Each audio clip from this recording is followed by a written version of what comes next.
ആരാധകരെ കണ്ണീരിലാഴ്ത്തിയാണ് കഴിഞ്ഞ മണിക്കൂറുകൾക്കുള്ളിൽ ഒരു വാർത്ത വന്നത്. നടൻ തല അജിത്തിന്റെ കാർ ആക്സിഡന്റിലായി. അജിത് കുമാറും ഭാര്യ ശാലിനിയും ഫിലിം ഫീൽഡിലുള്ളതായതുകൊണ്ട് തന്നെ ആരാധകരേറെയാണ്. ഇപ്പോഴിതാ അദ്ദേഹത്തിന് വന്ന കാർ ആക്സിഡന്റിന്റെ വീഡിയോ സാമൂഹിക മാധ്യമങ്ങളിൽ വൈറലായിക്കൊണ്ടിരിക്കുകയാണ്. കഴിഞ്ഞ ദിവസം ദുബായിലെ റേസിംഗ് ട്രാക്കിലെ പരിശീലനത്തിനിടെയായിരുന്നു അപകടം. അജിത്ത് ഓടിച്ചിരുന്ന കാറ് നിയന്ത്രണം വിട്ട് സംരക്ഷണ ഭിത്തിയിൽ ഇടിക്കുകയായിരുന്നു. ഇടിയുടെ ആഘാതത്തിൽ കാറ് ഏറെ നേരം വട്ടക്കറങ്ങുന്നതും ദൃശ്യങ്ങളിൽ കാണാം.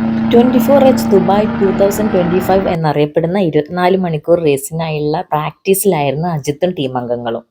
അപ്പോഴാണ് ഇങ്ങനെ ദാരുണമായൊരു അപകടമുണ്ടായത്. ഈ ഞെട്ടലിലാണ് സിനിമാ ലോകവും ആരാധകരും. കാർ റേസിംഗ് അജിത്തിനൊരു ക്രേസാണ്. നേരത്തെ ബാഴ്സലോണയിലടക്കം താരം പരിശീലനം നടത്തുന്നതിന്റെ ദൃശ്യങ്ങൾ പുറത്തു വന്നിട്ടുണ്ടായിരുന്നു. ഇപ്പോൾ നടന്ന ഈ കാർ ആക്സിഡന്റിൽ അദ്ദേഹത്തിന് കാര്യമായ പരിക്കൊന്നുമില്ല എന്നും അപകടത്തിന് ശേഷം താരം പരിശീലനം തുടർന്നു എന്നുമാണ് അറിയാൻ കഴിഞ്ഞത്.